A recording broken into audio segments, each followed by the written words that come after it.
भोजपुरी फिल्मों के सुपरस्टार और ग्लोबल स्टार कहे जाने वाले खेसारी लाल यादव की फिल्म संघर्ष 2 को लेकर एक नया बड़ा अपडेट आपको बताने जा रहे हैं।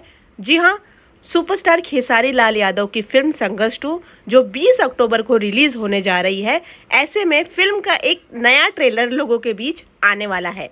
जी हाँ, फिल्म के निर्माता रत्नाकर कुमार ने अपने सोशल मीडिया की साइट के जरिए इस बात की पुष्टि की है। उन्होंने एक पोस्टर शेयर करते हुए इस बात की पुष्टि की है कि 14 अक्टूबर को सुबह 6 बजे वर्ल्ड वाइड रिकॉर्ड्स भोजपुरी के यूट्यूब चैनल से संघर्ष 2 का एक नया ट्रेलर सामने आने वाला है। जी हाँ, सुपरस्टार खेसारी लाल यादव के साथ साथ इस फिल्म में माही श्रीवास्तव, मेघाश्री जैसे कई तमाम कलाकार नजर आएंगे।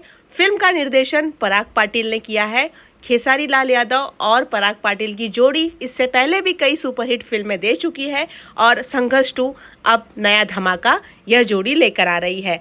वहीं फिल्म संघर्ष 2 को लेकर यह बड़ी खबर सुनने के बाद दर्शकों में काफ़ी उत्साह और बढ़ गया है। फिल्म का दूसरा ट्रेलर रिलीज़ किया जा रहा है। ऐसा अमूमन बहुत कम होता है भोजपुरी फिल्म इंडस्ट्री में, जब कोई 2 ट्रेलर रिलीज़ होते हैं। दूसरा ट्रेलर के लिए लोगों में काफ़ी उत्साह है।